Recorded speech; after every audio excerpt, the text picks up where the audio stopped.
Euh, je vais, je vais présenter Millman d'une autre manière. Alors, supposons que j'ai un nœud, un point A, auquel j'ai plusieurs branches avec des résistances. Alors, supposons que ici j'ai R1, ici R2, ici R3. Alors, ici j'ai un point dans lequel j'ai un potentiel V1 par rapport à la masse. Alors, j'ai une masse quelque part, c'est 0 volts.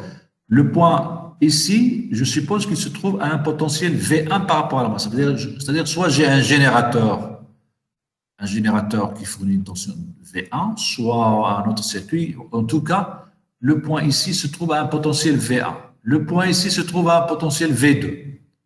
Et le point ici se trouve à un potentiel V3. Alors, si j'applique la loi de Millman ici, donc ça, si vous voulez, ça ressemble un peu à ça. C'est comme si j'ai un générateur ici qui donne V1, un générateur ici qui donne V2, et un générateur ici qui donne V3. Donc, je retrouve trois branches, comme tout à l'heure, R1, V1, R2, V2, R3, V1. Donc, je peux, et la tension VA, c'est bien la tension ici. Donc, je peux écrire directement la règle du diviseur de la règle de Millman. Alors, sinon,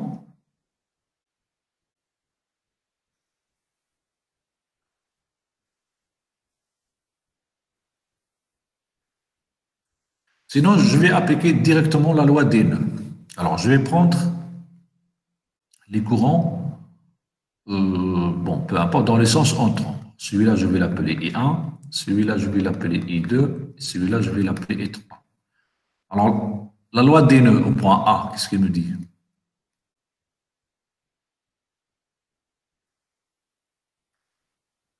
Il me dit que I1 plus I2 plus I3 est égal à 0. Alors, I1, c'est quoi?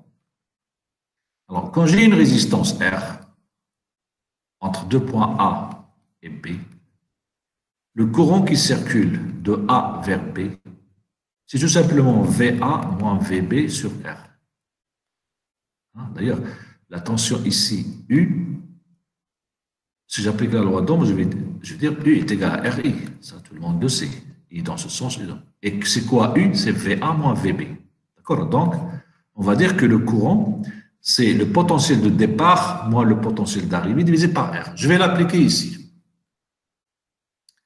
C'est-à-dire que VA, c'est quoi VA? Donc, c'est le courant qui va de ce point vers ce point. Donc, c'est ce potentiel-là, moins c'est ce potentiel ici, moins le potentiel ici, divisé par cette résistance. C'est ça le courant qui va dans ce sens. Je prends le courant dans ce sens, je vais dire c'est VA moins V1 sur R1. Donc, I1, c'est V1 moins VA sur R1. Donc, I1, c'est V1 moins VA sur R1. Plus le courant I2. I2, c'est quoi? C'est V2 moins VA sur R2. Plus le courant E3, c'est V3 moins VA sur R3. Et tout ça, c'est égal à 0. Donc,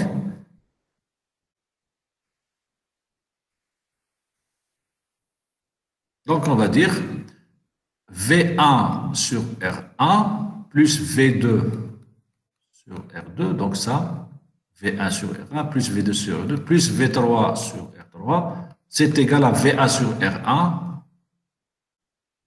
plus VA sur R2 plus VA sur R3. Donc, c'est égal à VA facteur de 1 sur R1 plus 1 sur R2 plus 1 sur R3. Donc, finalement, VA, c'est égal à ça divisé par ça, c'est-à-dire V1 sur R1 plus V2 sur R2 plus V3 sur R3 sur 1 sur R1 plus 1 sur R2 plus 1 sur R3. C'est bien la règle de Millman, c'est bien le théorème de Millman. Donc, le théorème de Millman, je peux l'appliquer dans une configuration comme ça. J'ai un nœud, une résistance, je connais le potentiel ici.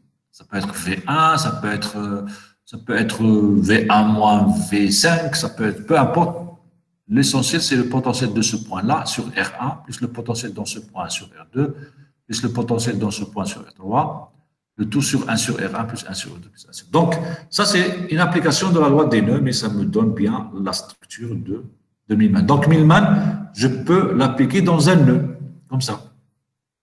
D'accord? Alors, si je reprends l'exemple du diviseur de tension, j'ai R1, j'ai R2, ici j'ai V2. Alors, je peux appeler ça un nœud, par exemple. Bien que ce n'est pas un vrai nœud, c'est juste deux branches. Donc, V2, si j'applique Millman, je vais dire c'est E sur R1 plus 0 sur R2 sur 1 sur R1 plus 1 sur R2. D'accord? Donc, si je fais le calcul dénominateur commun, ça va faire R2 plus R1 sur R1, R2 sur... Alors, si je multiplie ici par... alors, ici, 1 sur R1 plus 1. Alors, je peux multiplier par... je multiplie par R1, R2. D'accord? Je multiplie par R1, R2. Ça va faire R2. Oui, donc je multiplie par R1, R2 ici et ici. Donc, ça va faire R2 en haut. Et ici, ça va faire R2 plus R1. D'accord? Et j'obtiens donc la règle du diviseur de tension en appliquant le Millman. D'accord?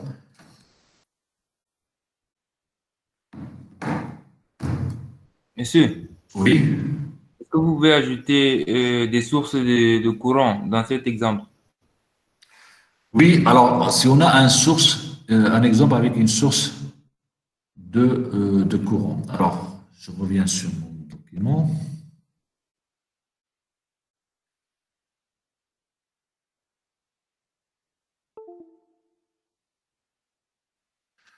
Alors, supposons qu'on a un générateur de courant, une résistance en parallèle. Alors, le courant, il fournit un courant, par exemple, I0. Une résistance R2, un générateur E2, R3 et E3. Donc, alors ici, comment je peux appliquer la loi des nœuds? Ou bien le théorème de Millman. Alors ici, bon, ça, on va le voir la prochaine fois, parce qu'on n'a pas encore fait Thévenin.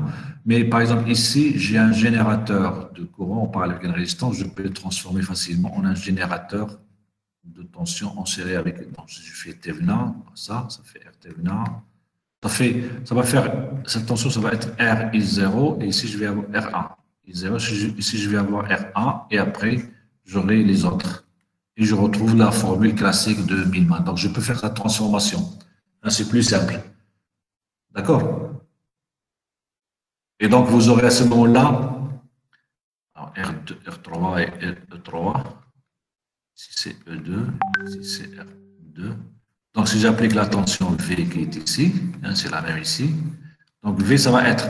Alors, le générateur ici, ça va être R1 fois I, R1 fois I, divisé par R1. Donc, ça va faire I. Plus E2, E2 sur R2. Je ne sais pas si c'est visible ici, alors je vais le réécrire ici. Donc V est égal à, on a dit I0, non, c'est I0 normalement. Donc c'est RI0. Donc c'est I0 plus E1 sur, plutôt E2 sur R2 plus E3 sur R3 sur 1 sur R1 plus 1 sur R2 plus 1 sur R3. D'accord? Donc ici, j'ai I0. Alors, sachant que E2 sur R2, c'est tension divisée par la résistance, c'est l'équivalent d'un courant. E3 sur R3, c'est un courant. Donc ici, j'ai directement le courant. D'accord? Mais ça, on va le voir parce qu'on n'a pas encore fait Thévenin. On va faire Thévenin, Norton, transformation Thévenin, Norton, transformation Norton, Thévenin. C'est-à-dire qu'un générateur de tension en série avec une résistance, il est équivalent à un générateur de courant en parallèle avec la même résistance. Mais on peut calculer, c'est-à-dire si j'ai ici E, ici R, ici je vais avoir le courant E sur R, ici la même résistance R. Et vice-versa, un générateur de courant en parallèle avec une résistance, on a le droit de le remplacer par un générateur de tension en série avec la même résistance. Donc le générateur de tension ici, ça va être R fois I0 qui est le courant fourni par ce générateur de courant. Mais ça, on va le voir la prochaine fois parce qu'on va faire les théorèmes, superposition. Bon, Millman, ce n'était pas programmé aujourd'hui, mais comme on a vu dans l'exemple, c'était pour montrer que c'est beaucoup plus simple de calculer les courants au lieu d'utiliser la loi des mailles. Donc, vous pouvez utiliser la loi des mailles au moins une fois pour voir un peu l'intérêt et l'utilité d'utiliser des théorèmes pour simplifier les calculs. Vous avez d'autres questions? Donc, on arrive à la fin de cette séance. Donc, si vous avez des questions, avant de partir, donc, vous pouvez poser des questions si vous en avez.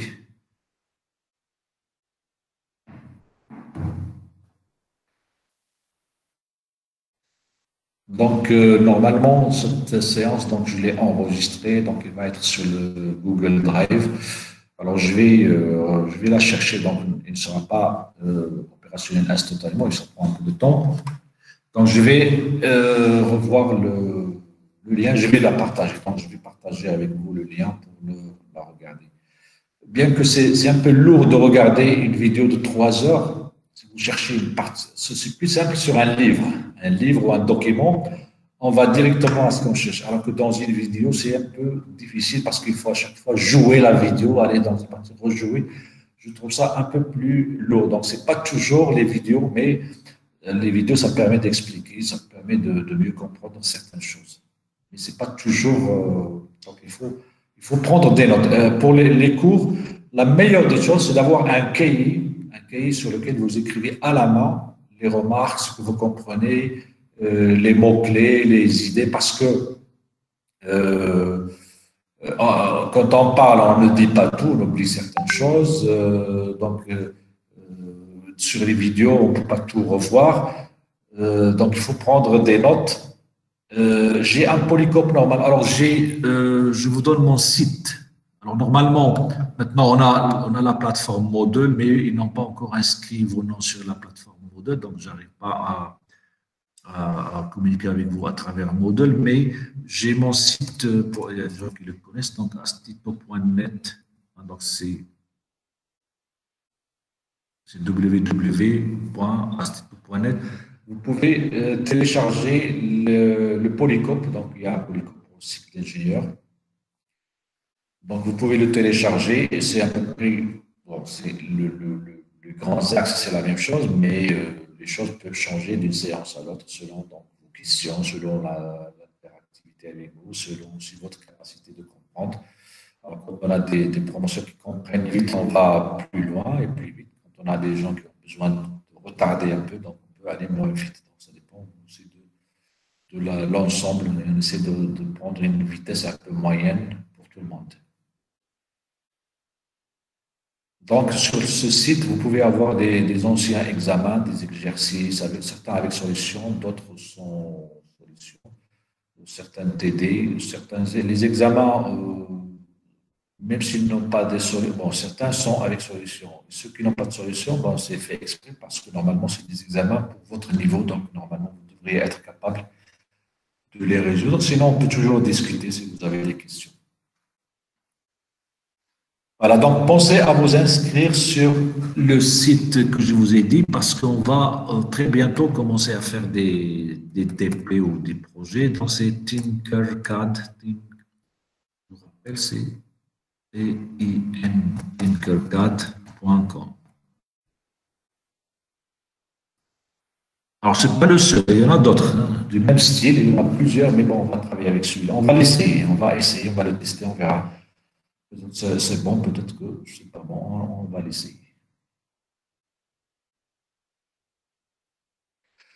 Donc, pour les prochaines séances, ça va être le même lien. Donc, j'ai créé la séance pour chaque mardi matin. Donc, en principe, c'est le même lien qui va rester conservé pour la séance Google Meet. Donc, vous l'enregistrez. Donc, vous l'avez déjà sur votre mail, donc ce sera toujours le même lien. Donc, je ne vais pas vous réinviter à chaque fois. Donc, c'est déjà fait pour chaque semaine.